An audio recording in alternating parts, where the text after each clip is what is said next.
Dieu a créé les animaux par deux pour se multiplier de leur propre espèce. L'espèce de Dieu, l'espèce spirituelle, Dieu, il n'y en a pas d'autre. Donc lui, qui est seul, n'a jamais eu besoin de se multiplier. Donc n'a jamais eu ce besoin de procréer.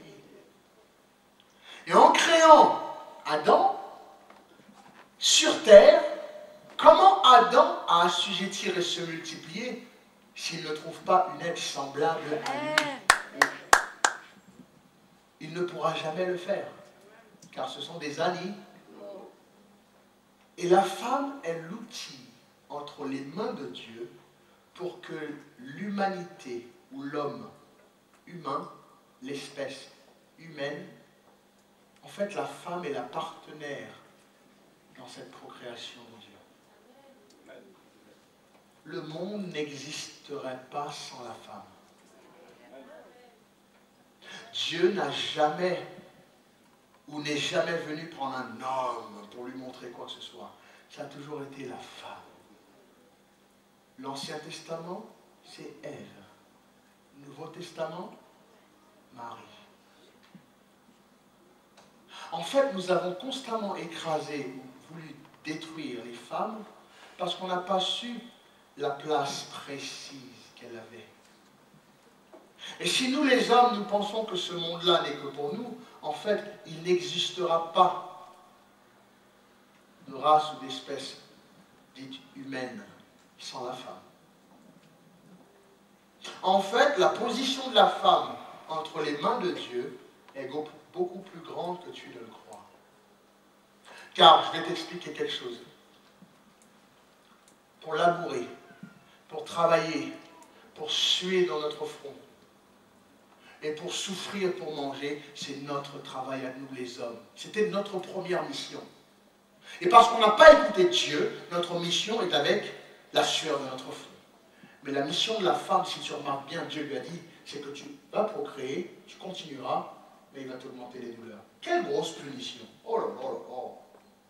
J'ai toujours été étonné que Dieu, pour punir cette femme qui a causé Adam de faire ça, va simplement lui dire, je vais augmenter ta douleur. Parce qu'aujourd'hui, les femmes, il y a la péridurale, donc vous avez gagné. C'est vrai ou pas? Alors, dans cette grosse punition, il faut regarder qu'est-ce qui se passe. Parce que l'homme va suivre, la sueur de ton front. Tu entendras la poussière.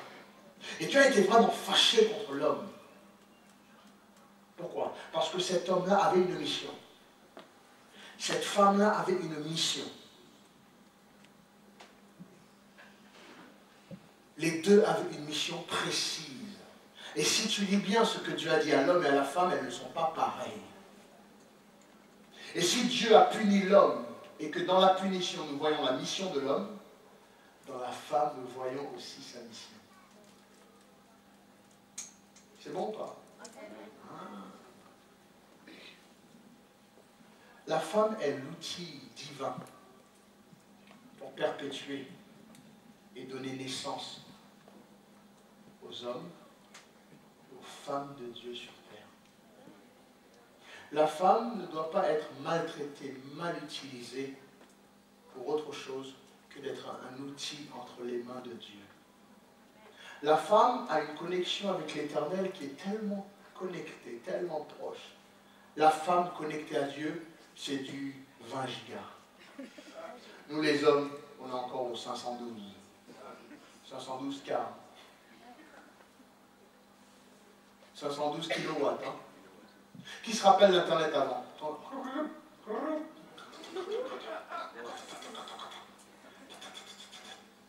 t'en as? Mais non, c'est la connexion. La femme, c'est pour ça que vous voyez que dans les églises, il y a toujours plus de... Quand Dieu nous a créés, nous les hommes, une fois qu'il nous avait fini, il nous a mis de côté, il a dit, je vais créer la femme. Pourquoi je vais créer la femme? Parce qu'il n'y a personne de semblable pour continuer à se multiplier et remplir la terre. Donc, l'outil de l'espèce de Dieu qu'il a créé, l'humain, doit proliférer sur terre. Doit arriver sur terre. Donc, Dieu va créer des hommes à chaque fois? Non. L'outil de Dieu c'est la femme. L'outil précis de Dieu pour continuer à amener le souffle de vie sur terre, c'est la femme.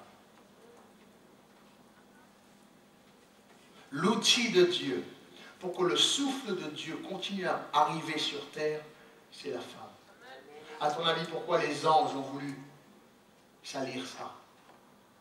À ton avis, pourquoi aujourd'hui nous voyons que toutes les choses perversent les hommes, les industries des hommes continuent à vouloir salir et écraser les femmes? À ton avis, pourquoi tout est fait pour dégrader, cacher? Je suis contre la burqa. Tiens, pasteur, qu'est-ce que tu en penses? C'est la liberté. La fédération protestante a osé dire oui, je me fais du souci pour la liberté dans le monde. Non, ces femmes, elles sont oppressées. Attends. Bon, c'était mon quart d'heure politique. Ça va pas, non? Nous vivons dans un monde aujourd'hui qu'on les force. Les hommes ont toujours écrasé ces femmes parce qu'ils ne savent pas. Ils n'arrivent pas à comprendre que malgré ça, la vie, c'est toujours la femme qui la porte. La vie, c'est toujours la femme qui la porte. Et c'est quelque chose de frustrant pour l'homme. Parce que malgré tout le travail, malgré toute la sueur qu'on doit faire, Dieu nous a créés en fait pour faire tout ça, pour subvenir à la femme. Et dans ta conception de la création, c'est plutôt la femme qui est importante aux yeux de Dieu. Et non pas l'homme. Aïe. Oui, nous devons travailler. Oui, nous devons aller à la sueur de notre front, on mangera notre pain. Oui, nous devons galérer, les ronces et les épines viendront. Si tu lis dans la Bible, tous ces hommes étaient dans les champs et les femmes étaient toujours là, dans une place d'honneur. Parce que ces femmes étaient l'outil précieux de Dieu pour la continuité de ce que Dieu a voulu faire sur terre. Dieu va même jusqu'à montrer que son Église, c'est comme une femme. Il l'aime comme nous devons aimer nos épouses. Il a donné sa vie